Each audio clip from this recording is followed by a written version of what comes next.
ಎಲ್ಲರಿಗೂ ನಮಸ್ಕಾರ. Learn with Chetan YouTube ಚಾನಲ್ಗೆ ನಿಮ್ಮೆಲ್ಲರಿಗೂ ಆಧಾರದ ಸುಸ್ವಾಗತ. ಇಂದಿನ ದಿನ ನಾವು 10ನೇ ತರಗತಿಯ ವಿಜ್ಞಾನ ವಿಷಯದ ರಾಸಾಯನಿಕ ಕ್ರಿಯೆಗಳು ಮತ್ತು ಸಮೀಕರಣಗಳು ಎಂಬ ಪಾಠದ ಈ ಒಂದು ಪಾಠದ ಪ್ರಮುಖ ಪ್ರಶ್ನೋತ್ತರಗಳು ಹಿಂದಿನ ವರ್ಷಗಳ ಹಿಂದೆ ನಡೆದಂತಹ ವರ್ಷಗಳಲ್ಲಿ ಯಾವ ವರ್ಷಗಳಲ್ಲಿ ಯಾವ ಪ್ರಶ್ನೆಗಳು ಬಂದಿದ್ದಾವೆ ಅಂತ ವಿತ್ ನಿಮಗೆ ಆನ್ಸರನ್ನು ತೆಗೆದುಕೊಂಡು ಬಂದಿರುತ್ತೇವೆ. ಸೊ ಈ ವಿಡಿಯೋ ನಿಮ್ಮೆಲ್ಲರಿಗೂ ಕೂಡ ಇಷ್ಟ ಆಗುತ್ತೆ ಅಂತ ಭಾವಿಸ್ತೇನೆ. ಸೊ ಹಾಗಾಗಿ ತಪ್ಪದೆ ವಿಡಿಯೋವನ್ನು ಸಂಪೂರ್ಣವಾಗಿ ನೋಡಿ ಅಂತ ಹೇಳ್ತಾ, ಇನ್ನೂ ಯಾರು ನಮ್ಮ ಚಾನಲನ್ನು ಸಬ್ಸ್ಕ್ರೈಬ್ ಮಾಡ್ಕೊಂಡಿಲ್ವೋ ದಯವಿಟ್ಟು ಸಬ್ಸ್ಕ್ರೈಬ್ ಮಾಡ್ಕೊಳ್ಳಿ. ನಮ್ಮ ಎಲ್ಲ ಹಾಗೆ ಬೆಲ್ ಬಟನ್ ಒತ್ತೋದನ್ನು ಮರಿಬೇಡಿ. ಇದರಿಂದ ನಮ್ಮ ಯಾವುದೇ ವಿಡಿಯೋಗಳು ಅಪ್ಲೋಡ್ ಆದರೂ ಕೂಡ ನಿಮಗೆ ಅತ್ಯಂತ ವೇಗವಾಗಿ ರೀಚ್ ಆಗ್ತವೆ ಅಂತ ಹೇಳ್ತಾ ಬನ್ನಿ ವಿಡಿಯೋವನ್ನು ಸ್ಟಾರ್ಟ್ ಮಾಡ್ತಾ ಹೋಗೋಣ. ಸೊ ಇದು 2019ರಿಂದ 2022ರವರೆಗೂ ಬಂದಂತಹ ಪ್ರಶ್ನೋತ್ತರಗಳಾಗಿರ್ತವೆ. ಸೊ ಮೊದಲೇ ಪ್ರಶ್ನೆ ಏನಿದೆ ಅಂತ ನೋಡ್ತಾ ಹೋಗೋಣ. ಸೊ ಮೊದಲೇ ಪ್ರಶ್ನೆ, ಸೀಸದ ನೈಟ್ರೇಟನ್ನು ಕಾಯಿಸಿದಾಗ ಬಿಡುಗಡೆಯಾಗುವ ಕಂದು ಬಣ್ಣದ ಧೂಮವನ್ನು ಹೆಸರಿಸಿ. ಈ ಕ್ರಿಯೆಗೆ ಸರಿದೂಗಿಸಿದ ರಾಸಾಯನಿಕ ಸಮೀಕರಣವನ್ನು ಬರೆಯಿರಿ ಅಂತ ಕೇಳ್ತಾನೆ. ಸೊ ಈ ಒಂದು ಪ್ರಶ್ನೆ ಏಪ್ರಿಲ್ 2019 ಮತ್ತು ಏಪ್ರಿಲ್ 2020ರಲ್ಲಿ ಬಂದಿರತಕ್ಕಂಥದ್ದಾಗಿರ್ತದೆ. ಸೊ ಹಾಗಾದರೆ ಆ ಒಂದು ಸೀಸದ ನೈಟ್ರೇಟನ್ನು ಕಾಯಿಸಿದಾಗ ಬಿಡುಗಡೆ ಆಗ್ತಕ್ಕಂಥ ಕಂದು ಬಣ್ಣದ ಧೂಮ ಯಾವುದಪ್ಪ ಅಂದರೆ ನೈಟ್ರೋಜನ್ ಡೈಆಕ್ಸೈಡ್. ಕಂದು ಬಣ್ಣದ ಧೂಮ ಯಾವುದು? ನೈಟ್ರೋಜನ್ ಡೈಆಕ್ಸೈಡ್ ಆಗಿರ್ತದೆ. ಇದರ ಅಣುಸೂತ್ರ NO2. ಹಾಗೆ ಈ ಒಂದು ಕ್ರಿಯೆಯ ರಾಸಾಯನಿಕ ಸಮೀಕರಣವನ್ನು ನೋಡ್ತಾ ಹೋಗೋಣ. 2PbNO3 twice gives rise to 2PbO plus N4NO2 plus O2 ಇದರ ಸರಿಯಾದ ಸಮೀಕರಣ ಆಗಿರ್ತದೆ. ಇನ್ನು ಎರಡನೇ ಪ್ರಶ್ನೆ, ಈ ರಾಸಾಯನಿಕ ಕ್ರಿಯೆಯ ವಿಧ ಅಂತ ಕೇಳಿದಾನೆ. Fe2O3 plus 2Al gives rise to Al2O3 plus 2Fe. ಈ ಒಂದು ಪ್ರಶ್ನೆ ಜೂನ್ 2019ರಲ್ಲಿ ಬಂದಿರತಕ್ಕಂಥದ್ದು. ಸೊ ಇಲ್ಲಿ Fe2O3 ಮತ್ತು 2Al ಅಂತ ಇದೆ. ಸೊ ಅಲ್ಯೂಮಿನಿಯಮ್ಮು ಕಬ್ಬಿಣಕ್ಕಿಂತ ಹೆಚ್ಚಿನ ಕ್ರಿಯಾಶೀಲ ಧಾತುವಾಗಿರೋದ್ರಿಂದ ಕಬ್ಬಿಣದ ಸಂಯುಕ್ತದಿಂದ ಕಬ್ಬಿಣವನ್ನು ಅಲ್ಯೂಮಿನಿಯಂ ಏನು ಮಾಡುತ್ತೆ? ಸ್ಥಾನಪಲ್ಲಟಗೊಳಿಸುವುದರಿಂದ ಇದು ಸ್ಥಾನಪಲ್ಲಟ ಕ್ರಿಯೆ ಆಗಿರ್ತದೆ. ಇನ್ನು ಮುಂದಿನ ಪ್ರಶ್ನೆ, ಮೂರನೇ ಪ್ರಶ್ನೆ, ಈ ಕೆಳಗಿನವುಗಳಲ್ಲಿ ಸಾಧ್ಯವಾಗುವ ರಾಸಾಯನಿಕ ಕ್ರಿಯೆ ಅಂತ ಕೇಳಿರ್ತಾನೆ. ಈ ಒಂದು ಪ್ರಶ್ನೆ ಜೂನ್ 2019ರಲ್ಲಿ ಬಂದಿರ್ತದೆ. ಸೊ ಯಾವುದಪ್ಪ ಆನ್ಸರ್ ಅನ್ನೋದನ್ನು ನೋಡೋದಾದರೆ ಆಪ್ಷನ್ ಸಿ ಆಗಿರ್ತದೆ. 2AgNO3 plus Cu gives rise to CuNO3 twice plus 2Ag ಸರಿಯಾದ ಉತ್ತರ ಆಗಿರ್ತದೆ. Ag ಅಂದರೆ ಬೆಳ್ಳಿ. ಸೊ ಬೆಳ್ಳಿಗಿಂತ ತಾಮ್ರ ಹೆಚ್ಚಿನ ಕ್ರಿಯಾಶೀಲ ಧಾತು ಆಗಿರೋದ್ರಿಂದ ತಾಮ್ರದ ನೈಟ್ರೇಟ್ ಉಂಟಾಗ್ತದೆ. ಹಾಗಾಗಿ ಆಪ್ಷನ್ ಸಿ ಸರಿಯಾದ ಉತ್ತರ ಆಗಿರ್ತದೆ. ಇನ್ನು ನಾಲ್ಕನೇ ಪ್ರಶ್ನೆ, ಕಬ್ಬಿಣದ ಮೊಳೆಯನ್ನು ತಾಮ್ರದ ಸಲ್ಫೇಟ್ ದ್ರಾವಣದಲ್ಲಿ ಮುಳುಗಿಸಿದಾಗ ಜರುಗುವ ರಾಸಾಯನಿಕ ಕ್ರಿಯೆಯ ವಿಧ ಯಾವುದು? ಏಕೆ ಈ ರಾಸಾಯನಿಕ ಕ್ರಿಯೆಗೆ ಸರಿದೂಗಿಸಿದ ಸಮೀಕರಣವನ್ನು ಬರೆಯಿರಿ ಅಂತ ಕೇಳ್ತಾನೆ. ಈ ಒಂದು ಪ್ರಶ್ನೆ ಏಪ್ರಿಲ್ 2022ರಲ್ಲಿ ಬಂದಿರತಕ್ಕಂಥ ಪ್ರಶ್ನೆ ಇರ್ತದೆ. ಇದು ಈ ರಾಸಾಯನಿಕ ಕ್ರಿಯೆಯ ವಿಧ ಯಾವುದಪ್ಪ ಅಂದರೆ ಸ್ಥಾನಪಲ್ಲಟ ಕ್ರಿಯೆ ಆಗಿರ್ತದೆ. ಯಾವ ಕ್ರಿಯೆ ಅಂದರೆ ಸ್ಥಾನಪಲ್ಲಟ ಕ್ರಿಯೆ ಆಗಿರ್ತದೆ. ಏಕೆಂದರೆ ಕಬ್ಬಿಣವು ತಾಮ್ರವನ್ನು ಅದರ ಲವಣ ದ್ರಾವಣದಿಂದ ಸ್ಥಾನಪಲ್ಲಟಗೊಳಿಸುತ್ತದೆ. ಹಾಗಾಗಿ ಇದರ ರಾಸಾಯನಿಕ ಸಮೀಕರಣವನ್ನು ನೋಡ್ತಾ ಹೋದರೆ Fe plus CuSO4 gives rise to FeSO4 plus Cu ಸರಿಯಾದ ಉತ್ತರ ಆಗಿರ್ತದೆ. ಇನ್ನು ಐದನೇ ಪ್ರಶ್ನೆ, ಅಲ್ಯೂಮಿನಿಯಂ ಸಲ್ಫೇಟ್ನೊಂದಿಗೆ ಬೇರಿಯಂ ಕ್ಲೋರೈಡ್ನ ವರ್ತನೆಯು ಯಾವ ವಿಧದ ರಾಸಾಯನಿಕ ಕ್ರಿಯೆಗೆ ಉದಾಹರಣೆಯಾಗಿದೆ? ಈ ಕ್ರಿಯೆಗೆ ಸರಿದೂಗಿಸಿದ ರಾಸಾಯನಿಕ ಸಮೀಕರಣ ಬರೆಯಿರಿ ಅಂತ ಕೇಳಿರ್ತಾನೆ. ಈ ಒಂದು ಪ್ರಶ್ನೆ ಏಪ್ರಿಲ್ 2020ರಲ್ಲಿ ಬಂದಿರತಕ್ಕಂಥದ್ದು. ಸೊ ಅಲ್ಯೂಮಿನಿಯಂ ಸಲ್ಫೇಟ್ನೊಂದಿಗೆ ಬೇರಿಯಂ ಕ್ಲೋರೈಡ್ ವರ್ತನೆಯು ದ್ವಿಸ್ಥಾನಪಲ್ಲಟ ಕ್ರಿಯೆಗೆ ಉದಾಹರಣೆಯಾಗಿದೆ. ಏಕೆಂದರೆ ಈ ಕ್ರಿಯೆಯಲ್ಲಿ ಸಲ್ಫೇಟ್ ಹಾಗೂ ಕ್ಲೋರೈಡ್ ಅಯಾನುಗಳು ಪರಸ್ಪರ ವಿನಿಮಯಗೊಳ್ಳುತ್ತವೆ. ಅಥವಾ ಇದು ಪ್ರಕ್ಷೇಪಣ ಕ್ರಿಯೆಗೆ ಉದಾಹರಣೆಯಾಗಿದೆ ಅಂತ ಬರೆದರೂ ನಡೀತದೆ. ಏಕೆಂದರೆ ಅಲ್ಯೂಮಿನಿಯಂ ಸಲ್ಫೇಟ್ನೊಂದಿಗೆ ಬೇರಿಯಂ ಕ್ಲೋರೈಡ್ ವರ್ತಿಸಿದಾಗ ವಿಲೀನಗೊಳ್ಳದ ಬೇರಿಯಂ ಸಲ್ಫೇಟ್ನ ಪ್ರಕ್ಷೇಪ ಉಂಟಾಗುತ್ತದೆ. ಇದರ ಒಂದು ರಾಸಾಯನಿಕ ಸಮೀಕರಣವನ್ನು ನೋಡ್ತಾ ಹೋಗೋಣ. Al2SO4 thrice plus 3BaCl2 gives rise to 2AlCl3 plus 3BaSO4 ಸರಿಯಾದ ಉತ್ತರ ಆಗಿರ್ತದೆ. ಇನ್ನು ಆರನೇ ಪ್ರಶ್ನೆ, ಸೋಡಿಯಂ ಸಲ್ಫೇಟ್ ಮತ್ತು ಬೇರಿಯಂ ಕ್ಲೋರೈಡ್ಗಳ ನಡುವೆ ಜರುಗುವ ರಾಸಾಯನಿಕ ಕ್ರಿಯೆಯನ್ನು ದ್ವಿಸ್ಥಾನಪಲ್ಲಟ ಕ್ರಿಯೆ ಎನ್ನುತ್ತಾರೆ. ಏಕೆ? ಈ ರಾಸಾಯನಿಕ ಕ್ರಿಯೆ ನಡೆಯುವುದನ್ನು ವೀಕ್ಷಣೆಯಿಂದ ಹೇಗೆ ಖಚಿತಪಡಿಸಿಕೊಳ್ಳಬಹುದು? ಈ ಕ್ರಿಯೆಯ ಸರಿದೂಗಿಸಿದ ರಾಸಾಯನಿಕ ಸಮೀಕರಣವನ್ನು ಬರೆಯಿರಿ ಅಂತ ಕೇಳ್ತಾರೆ. ಈ ಒಂದು ಪ್ರಶ್ನೆ ಏಪ್ರಿಲ್ 2020 ಹಾಗೂ ಜೂನ್ 2022ರಲ್ಲಿ ಬಂದಿರ್ತದೆ. ಸೊ ಆನ್ಸರ್ನ ನೋಡ್ತಾ ಹೋಗೋಣ. ಈ ಕ್ರಿಯೆಯಲ್ಲಿ ಸಲ್ಫೇಟ್ ಹಾಗೂ ಕ್ಲೋರೈಡ್ ಅಯಾನುಗಳು ಪರಸ್ಪರ ವಿನಿಮಯಗೊಳ್ಳುತ್ತವೆ. ಆದ್ದರಿಂದ ಇದನ್ನು ದ್ವಿಸ್ಥಾನ ಪಲ್ಲಟ ಕ್ರಿಯೆ ಎಂದು ನಾವು ಕರೆಯುತ್ತೇವೆ. ಓಕೆನಾ. ಇನ್ನು ಬೇರಿಯಂ ಕ್ಲೋರೈಡ್ನೊಂದಿಗೆ ಸೋಡಿಯಂ ಸಲ್ಫೇಟ್ ವರ್ತಿಸಿದಾಗ ಬಿಳಿ ಬಣ್ಣದ ಪ್ರಕ್ಷೇಪ ಉಂಟಾಗುತ್ತದೆ. ಆ ಬಿಳಿ ಬಣ್ಣದ ಪ್ರಕ್ಷೇಪ ಉಂಟಾಗೋದ್ರಿಂದ ಈ ಒಂದು ಕ್ರಿಯೆಯನ್ನು ನಾವು ಪ್ರಕ್ಷೇಪಣ ಕ್ರಿಯೆ ಎಂದು ಕರೆಯುತ್ತೇವೆ. ಈ ಒಂದು ಪ್ರಕ್ಷೇಪ ನೀರಿನಲ್ಲಿ ವಿಲೀನ ಆಗುವುದಿಲ್ಲ. Na2SO4 plus BaCl2 gives rise to 2NaCl plus BaSO4 ಸರಿಯಾದ ಸಮೀಕರಣ ಆಗಿರ್ತದೆ. ಇನ್ನು 7ನೇ ಪ್ರಶ್ನೆ, ಈ ಕೆಳಗಿನ ರಾಸಾಯನಿಕ ಕ್ರಿಯೆಗಳಿಗೆ ಸರಿದೂಗಿಸಿದ ರಾಸಾಯನಿಕ ಸಮೀಕರಣವನ್ನು ಬರೆಯಿರಿ ಅಂತ ಏಪ್ರಿಲ್ 2022ರಲ್ಲಿ ಕೇಳಿರ್ತಕ್ಕಂಥ ಪ್ರಶ್ನೆ.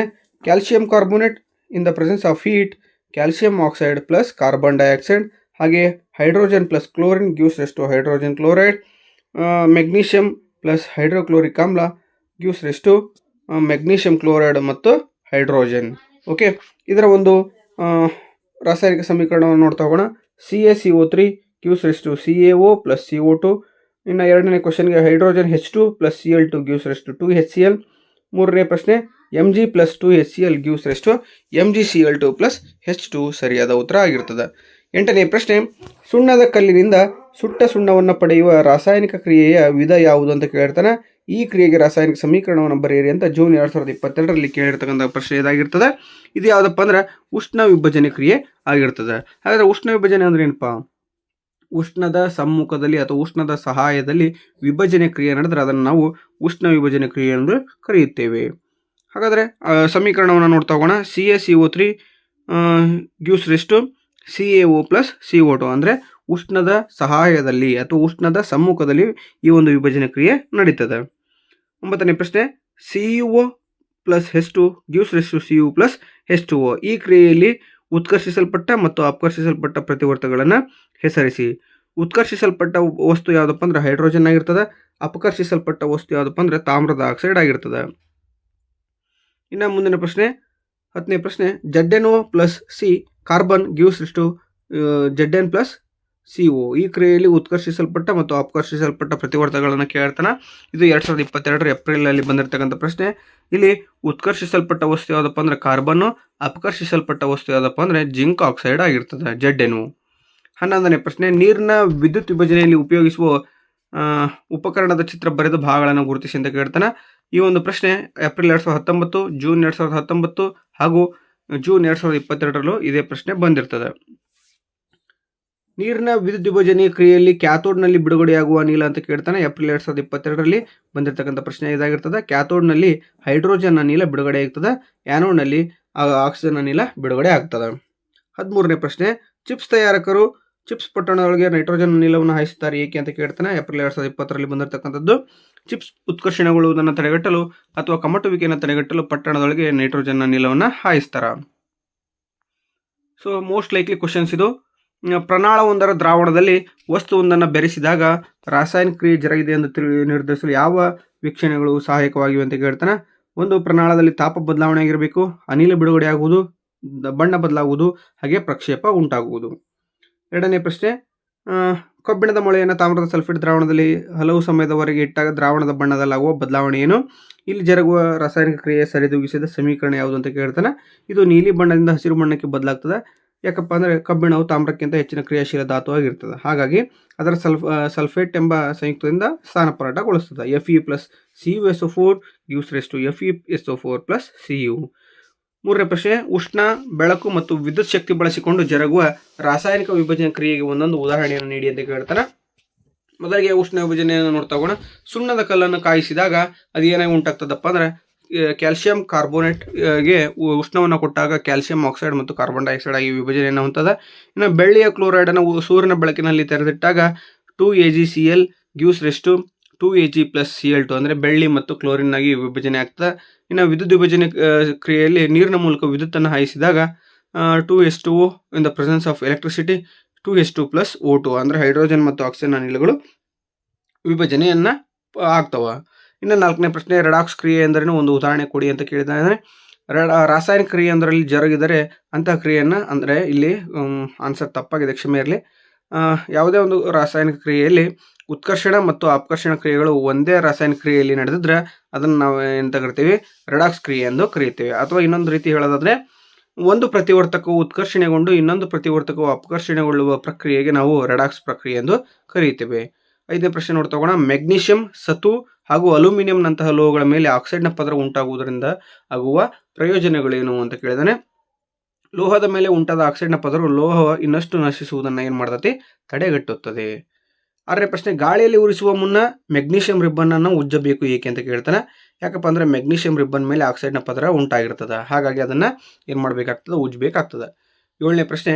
ಕಮ್ಮಟುವಿಕೆ ಎಂದರೇನು? ಕಮ್ಮಟುವಿಕೆಯನ್ನು ತಡೆಗಟ್ಟಲು ಕೈಗೊಳ್ಳಬೇಕಾದ ಕ್ರಮಗಳನ್ನು ತಿಳಿಸಿ. ಕೊಬ್ಬಿನಿಂದ ತಯಾರಿಸಿದ ಆಹಾರ ಪದಾರ್ಥಗಳು ಗಾಳಿಯೊಂದಿಗೆ ಉತ್ಕರ್ಷಣೆ ಹೊಂದುವುದರಿಂದ ಕಮ್ಮಟುವಿಕೆ ಉಂಟಾಗುತ್ತದೆ. ಹಾಗಾದರೆ ಪ್ರತಿ ಉತ್ಕರ್ಷಗಳನ್ನು ಬಳಸಬೇಕಾಗ್ತದೆ. ಅಷ್ಟೇ ಅಲ್ಲದೆ ಪೊಟ್ಟಣಗಳಲ್ಲಿ ನೈಟ್ರೋಜನ್ ಅನಿಲವನ್ನು ಹಾಯಿಸುವುದರಿಂದ ಕಮ್ಮಟುವಿಕೆಯನ್ನು ನಾವೇನು ಮಾಡಬಹುದು? ತಡೆಗಟ್ಟಲಾಗುತ್ತದೆ ಅಥವಾ ತಡೆಗಟ್ಟಬಹುದು. 8ನೇ ಪ್ರಶ್ನೆ. ಅಂತರುಷ್ಣಕ ಕ್ರಿಯೆಗಳು ಮತ್ತು ಬಹಿರುಷ್ಣಕ ಕ್ರಿಯೆಗಳು ಎಂದರೇನು? ಉದಾಹರಣೆ ಕೊಡಿ ಅಂತ ಕೇಳಿದಾನೆ. ರಾಸಾಯನಿಕ ಕ್ರಿಯೆ ಜರುಗುವಾಗ ಉಷ್ಣ ಅಥವಾ ಬೆಳಕು ಅಥವಾ ಶಬ್ದ ಬಿಡುಗಡೆ ಆದರೆ ಅಂತಹ ಕ್ರಿಯೆಗಳನ್ನು ಬಹಿರುಷ್ಣಕ ಅಂದರೆ ಉಷ್ಣ ಅಷ್ಟೇ ಬರೆದ್ರೆ ಸಾಕು ನೀವು. ಓಕೆನಾ? CaO plus H2O gives rise to CaOH twice plus ಉಷ್ಣ. ಹಾಗೆ CH4 plus 2O2 gives rise to CO2 plus 2H2O plus ಉಷ್ಣ ಬಿಡುಗಡೆ ಆಗ್ತದೆ. ಇನ್ನು ಅಂತರುಷ್ಣಕ ಅಂದ್ರೆ ರಾಸಾಯನಿಕ ಕ್ರಿಯೆ ಜರುಗುವಾಗ ಉಷ್ಣ ಹೀರಿಕೆ ಆದರೆ ಅದನ್ನು ನಾವು ಎಂತ ಕರಿತೀವಿ? ಅಂತರುಷ್ಣಕ ಅಂತ ಕರಿತೀವಿ. CaCO3 gives rise to CaO plus CO2. ಪ್ರಕ್ಷೇಪಣ ಕ್ರಿಯೆ ಎಂದರೇನು? ಉದಾಹರಣೆಯೊಂದಿಗೆ ವಿವರಿಸಿ ಅಂತ ಕೇಳ್ತಾನೆ.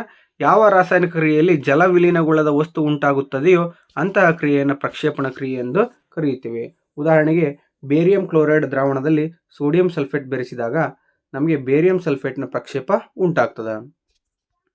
Na2SO4 plus BaCl2 gives rise to BaSO4 plus 2NaCl. 10ನೇ ಪ್ರಶ್ನೆ. ಹೊಳಪುಳ್ಳ ಕಂದು ಬಣ್ಣದ X ಧಾತುವನ್ನು ಗಾಳಿಯಲ್ಲಿ ಕಾಯಿಸಿದಾಗ ಕಪ್ಪು ಬಣ್ಣಕ್ಕೆ ತಿರುಗುತ್ತದೆ. X ಧಾತು ಮತ್ತು ಉಂಟಾದ ಕಪ್ಪು ಬಣ್ಣದ ಸಂಯುಕ್ತವನ್ನು ಹೆಸರಿಸಿ ಅಂತ ಹೇಳ್ತಾನೆ. ಸೊ X ಧಾತು ಯಾವುದಪ್ಪ ಅಂದ್ರೆ ಅದು ತಾಮ್ರ ಆಗಿರ್ತದೆ. ಈ ಕ್ರಿಯೆಯಲ್ಲಿ ಉಂಟಾದ ಕಪ್ಪು ವಸ್ತು ಯಾವುದಪ್ಪ ಅಂದ್ರೆ ತಾಮ್ರದ ಆಕ್ಸೈಡ್ CEO ಆಗಿರ್ತದೆ. 11ನೇ ಪ್ರಶ್ನೆ. ಒಂದು ಪ್ರನಾಳದಲ್ಲಿ ಬೇರಿಯಂ ಹೈಡ್ರಾಕ್ಸೈಡ್ ತೆಗೆದುಕೊಳ್ಳಿ, ಅದಕ್ಕೆ ಅಮೋನಿಯಂ ಕ್ಲೋರೈಡ್ ಬೆರೆಸಿ ಗಾಜಿನ ಕಡ್ಡಿಯಿಂದ ಕಲಕಿ. ಪ್ರನಾಳದ ತಾಪದಲ್ಲಿನ ಬದಲಾವಣೆಯಿಂದ ಇದು ಯಾವ ವಿಧದ ರಾಸಾಯನಿಕ ಕ್ರಿಯೆ ಎಂಬುದನ್ನು ನಿರ್ಧರಿಸುವಿರಿ. ಇಲ್ಲಿ ಜರುಗುವ ಕ್ರಿಯೆ ಸರಿದೂಗಿಸಿದ ಸಮೀಕರಣವನ್ನು ಬರೆಯಿರಿ. ಇದು ಯಾವುದಪ್ಪ ಅಂದ್ರೆ ಅಂತರುಷ್ಣಕ ಕ್ರಿಯೆ ಆಗಿರ್ತದೆ. BaOH twice plus 2NH4Cl gives rise to BaCl2 plus 2NH3 plus 2H2O ಸರಿಯಾದ ಉತ್ತರ ಆಗಿರ್ತದೆ. 12ನೇ ಪ್ರಶ್ನೆ. ಸೀಸದ ನೈಟ್ರೇಟ್ ಮತ್ತು ಪೊಟ್ಯಾಷಿಯಂ ಅಯೋಡೈಡ್ಗಳನ್ನು ಮಿಶ್ರಣ ಮಾಡಿದಾಗ ಉಂಟಾಗುವ ಪ್ರಕ್ಷೇಪದ ಬಣ್ಣ ಯಾವುದು? ಪ್ರಕ್ಷೇಪಗೊಂಡ ಸಂಯುಕ್ತವನ್ನು ಹೆಸರಿಸಿ ಹಾಗೂ ಇಲ್ಲಿ ಜರುಗುವ ಕ್ರಿಯೆಯ ವಿಧವನ್ನು ಹೆಸರಿಸಿ ಅದರ ಸರಿದೂಗಿಸಿದ ಸಮೀಕರಣವನ್ನು ಬರೆಯಿರಿ ಅಂತ ಕೇಳ್ತಾನೆ. ಇಲ್ಲಿ ಯಾವ ಬಣ್ಣದ ಪ್ರಕ್ಷೇಪ ಉಂಟಾಗ್ತದಪ್ಪ ಅಂದ್ರೆ ಹಳದಿ ಬಣ್ಣದ ಪ್ರಕ್ಷೇಪ ಉಂಟಾಗ್ತದೆ. ಪ್ರಕ್ಷೇಪಣಗೊಂಡ ವಸ್ತು ಯಾವುದಪ್ಪ ಅಂದ್ರೆ ಸೀಸದ ಅಯೋಡೈಡ್ ಆಗಿರ್ತದೆ. ಇದು ದ್ವಿಸ್ಥಾನ ಪಲ್ಲಟ ಕ್ರಿಯೆಗೆ ಒಂದು ಉದಾಹರಣೆ ಆಗಿರ್ತದೆ. PbNO3 twice plus 2Ki gives rise to PbI2 plus 2KNO3 ಸರಿಯಾದ ಸಮೀಕರಣ ಆಗಿರ್ತದೆ. 13ನೇ ಪ್ರಶ್ನೆ. ಬೆಳ್ಳಿಯ ಶುದ್ಧೀಕರಣದಲ್ಲಿ ಬೆಳ್ಳಿಯ ನೈಟ್ರೇಟ್ ದ್ರಾವಣದಿಂದ ಬೆಳ್ಳಿಯನ್ನು ಪಡೆಯುವಾಗ ತಾಮ್ರದಿಂದ ಸ್ಥಾನಪಲ್ಲಟಗೊಳ್ಳುವುದನ್ನು ಒಳಗೊಂಡಿದೆ. ಇಲ್ಲಿ ನಡೆಯುವ ಕ್ರಿಯೆಯು ಸಮೀಕರಣವನ್ನು ಬರೆಯಿರಿ ಅಂತ ಕೇಳ್ತಾನೆ. 2AgNO3 twice gives plus Cu gives rise to CuNO3 twice plus 2Ag ಸರಿಯಾದ ಉತ್ತರ ಆಗಿರ್ತದೆ. ಇನ್ನು 14ನೇ ಪ್ರಶ್ನೆ. ನೀರಿನ ವಿದ್ಯುತ್ ವಿಭಜನೆ ಚಿತ್ರದಲ್ಲಿ ಯಾನೋಡ್ ಮತ್ತು ಕ್ಯಾಥೋಡ್ನಲ್ಲಿ ಸಂಗ್ರಹವಾಗುವ ಅನಿಲಗಳನ್ನು ಹೆಸರಿಸಿ ಅಂತ ಇದೆ. ಸೊ ಕ್ಯಾಥೋಡ್ನಲ್ಲಿ ಸಂಗ್ರಹವಾದ ಅನಿಲದ ಗಾತ್ರವು ಯಾನೋಡ್ನಲ್ಲಿ ಸಂಗ್ರಹವಾದ ಅನಿಲದ ಗಾತ್ರದ 2ರಷ್ಟಿರಲು ಕಾರಣವೇನು? ಹಾಗೆ ಸಿ ಪ್ರಶ್ನೆ. ಈ ಕ್ರಿಯೆ ಜರುಗಲು ನೀರಿಗೆ ಸಲ್ಫೂರಿಕ್ ಆಮ್ಲದ ಕೆಲವು ಹನಿಗಳನ್ನು ಸೇರಿಸುವುದು ಅವಶ್ಯಕವಾಗಿದೆ, ಏಕೆ ಅಂತ ಇದೆ. ಆನ್ಸರನ್ನು ನೋಡ್ತಾ ಹೋಗೋಣ. ಯಾನೋಡ್ನಲ್ಲಿ ಆಕ್ಸಿಜನ್ ಮತ್ತು ಕ್ಯಾಥೋಡ್ನಲ್ಲಿ ಹೈಡ್ರೋಜನ್ ಅನಿಲ ಬಿಡುಗಡೆ ಆಗ್ತದೆ. ನೀರಿನಲ್ಲಿ ಹೈಡ್ರೋಜನ್ ಮತ್ತು ಆಕ್ಸಿಜನ್ ಪರಮಾಣುಗಳ ಅನುಪಾತ 2:1 ಆಗಿರುವುದರಿಂದ ಕ್ಯಾಥೋಡ್ನಲ್ಲಿ ಸಂಗ್ರಹವಾದ ಅನಿಲದ ಗಾತ್ರವು ಆ್ಯನೋಡ್ನಲ್ಲಿ ಸಂಗ್ರಹವಾದ ಅನಿಲದ ಗಾತ್ರದ 2ರಷ್ಟಿರುತ್ತದೆ. ಹಾಗೆ ಸಿ ಪ್ರಶ್ನೆ ಉತ್ತರವನ್ನು ನೋಡ್ತಾ ಹೋದರೆ ಶುದ್ಧ ನೀರು ವಿದ್ಯುತ್ ಅವಾಹಕವಾಗಿದ್ದು ವಾಹಕತೆಯನ್ನು ಉಂಟು ಮಾಡಲು ನೀರಿಗೆ ಸಲ್ಫೂರಿಕ್ ಆಮ್ಲದ ಕೆಲವು ಹನಿಗಳನ್ನು ಸೇರಿಸುವುದು ಅವಶ್ಯಕವಾಗಿರ್ತದೆ. 15ನೇ ಪ್ರಶ್ನೆ. ಸೀಸವು ತಾಮ್ರದ ಕ್ಲೋರೈಡ್ ದ್ರಾವಣದೊಂದಿಗೆ ವರ್ತಿಸುವುದು ಯಾವ ವಿಧದ ರಾಸಾಯನಿಕ ಕ್ರಿಯೆಗೆ ಉದಾಹರಣೆಯಾಗಿದೆ, ಏಕೆ ಅಂತ ಕೇಳಿರ್ತಾನೆ. ಹಾಗೆ ಈ ಕ್ರಿಯೆಗೆ ಸರಿದೂಗಿಸಿದ ಸಮೀಕರಣ ಇರ್ತದೆ. ಸೀಸವು ತಾಮ್ರದ ಕ್ಲೋರೈಡ್ ದ್ರಾವಣದೊಂದಿಗೆ ವರ್ತಿಸುವುದು ಸ್ಥಾನಪಲ್ಲಟ ಕ್ರಿಯೆಗೆ ಉದಾಹರಣೆಯಾಗಿರ್ತದೆ. ಏಕೆಂದರೆ ಸೀಸವು ತಾಮ್ರದ ಕ್ಲೋರೈಡ್ನಿಂದ ತಾಮ್ರವನ್ನು ಸ್ಥಾನಪಲ್ಲಟಗೊಳಿಸ್ತದೆ. Pb plus CuCl2 gives rise to Cu plus PbCl2. 16ನೇ ಪ್ರಶ್ನೆ. ಈ ಕೆಳಗಿನ ಕ್ರಿಯೆಗಳಿಗೆ ಸರಿದೂಗಿಸಿದ ರಾಸಾಯನಿಕ ಸಮೀಕರಣಗಳನ್ನು ಬರೆಯಿರಿ ಮತ್ತು ಬಹಿರುಷ್ಣಕ ಮತ್ತು ಅಂತರುಷ್ಣ ಕ್ರಿಯೆಗಳನ್ನು ಗುರುತಿಸಿ ಅಂತ ಕೇಳ್ತಾನೆ. ಫೆರಸ್ ಸಲ್ಫೇಟ್ನ ಹರಳುಗಳನ್ನು ಕಾಯಿಸಿದಾಗ 1ನೇ ಪ್ರಶ್ನೆ. 2ನೇ ಪ್ರಶ್ನೆ ಕ್ಯಾಲ್ಸಿಯಂ ಆಕ್ಸೈಡ್ ನೀರಿನೊಂದಿಗೆ ವರ್ತಿಸಿದಾಗ. ಫೆರಸ್ ಸಲ್ಫೇಟ್ನ ಹರಳುಗಳನ್ನು ಕಾಯಿಸಿದಾಗ ಉಷ್ಣ ಹೀರಿಕೆ ಆಗ್ತದೆ, ಹಾಗಾಗಿ 2FeSO4 gives rise to Fe2O3 plus SO2 plus SO3 ಸರಿಯಾದ ಉತ್ತರ ಆಗಿರ್ತದೆ. ಇನ್ನು 2ನೇ ಪ್ರಶ್ನೆ ಕ್ಯಾಲ್ಸಿಯಂ ಆಕ್ಸೈಡ್ ನೀರೊಂದಿಗೆ ವರ್ತಿಸಿದಾಗ ಇದು ಬಹಿರುಷ್ಣ ಕ್ರಿಯೆ ಆಗ್ತದೆ. CaO plus H2O gives rise to CaOH twice plus ಉಷ್ಣ. ಸೊ ಇದಾಗಿತ್ತು ಇಂದಿನ ವಿಡಿಯೋ. ಸೊ ಈ ಒಂದು ವಿಡಿಯೋದಲ್ಲಿ ಸಾಕಷ್ಟು ಪ್ರಮುಖ ಪ್ರಶ್ನೆಗಳನ್ನು ನಾವು ಅಧ್ಯಯನವನ್ನು ಮಾಡಿದ್ದೇವೆ. ಈ ಒಂದು ವಿಡಿಯೋದಿಂದ ನಿಮಗೆ ಅನುಕೂಲ ಆಗಿದೆ ಅಂತ ಭಾವಿಸ್ತೇನೆ. ಅಷ್ಟೇ ಅಲ್ಲದೆ ಹಿಂದಿನ ವರ್ಷಗಳಲ್ಲಿ ಬಂದಂಥ ಪ್ರಶ್ನೆಗಳನ್ನು ಹೆಚ್ಚು ಪುನರಾವರ್ತನೆ ಆಗ್ತವೆ, ಅವೇ ಪ್ರಶ್ನೆಗಳು ಹೆಚ್ಚು ಪುನರಾವರ್ತನೆ ಆಗ್ತವೆ. ಅಷ್ಟೇ ಅಲ್ಲದೆ ಟ್ವಿಸ್ಟ್ ಮಾಡಿ ಕೇಳ್ತಕ್ಕಂಥ ಸಂಭವನೀಯತೆಯೂ ಇರ್ತದೆ. ಸೊ ಸಾಕಷ್ಟು ಬಾರಿ ಬಂದಂಥ ಪ್ರಶ್ನೆಗಳನ್ನು ಮೊದಲಿಗೆ ನೀವೇನಾದರೂ ಪರ್ಫೆಕ್ಟ್ ಆಗಿದ್ದೆ ಆದಲ್ಲಿ ನೀವು ಅರ್ಧಕ್ಕರ್ಧ ಎಕ್ಸಾಮನ್ನು ಗೆದ್ದಂತೆ ಅಂತ ನಾನು ಹೇಳ್ಬೋದು. ಸೊ ಈ ವಿಡಿಯೋ ನಿಮಗೆ ಇಷ್ಟ ಆಗಿದ್ರೆ ದಯವಿಟ್ಟು ಲೈಕ್ ಮಾಡಿ, ಶೇರ್ ಮಾಡಿ, ಕಮೆಂಟ್ ಮಾಡಿ, ಹಾಗೆ ಸಬ್ಸ್ಕ್ರೈಬ್ ಮಾಡ್ಕೊಳ್ಳೋದನ್ನು ಮರಿಬೇಡಿ. ನಿಮ್ಮ ಫ್ರೆಂಡ್ಸು ಮತ್ತು ಫ್ಯಾಮಿಲಿಗೆ ಸಬ್ಸ್ಕ್ರೈಬ್ ಮಾಡಲಿಕ್ಕೆ ತಿಳಿಸಿ ಅಂತ ಹೇಳ್ತಾ ಇಲ್ಲಿಯವರೆಗೂ ವಿಡಿಯೋವನ್ನು ನೋಡಿರ್ತಕ್ಕಂಥ ನಿಮ್ಮೆಲ್ಲರಿಗೂ ಕೂಡ ತುಂಬ ಹೃದಯದ ಧನ್ಯವಾದಗಳನ್ನು ತಿಳಿಸ್ತಾ ವಿಡಿಯೋವನ್ನು ಇಲ್ಲಿಗೆ ಮುಕ್ತಾಯಗೊಳಿಸ್ತಾ ಇದ್ದೇವೆ. Thank you so much.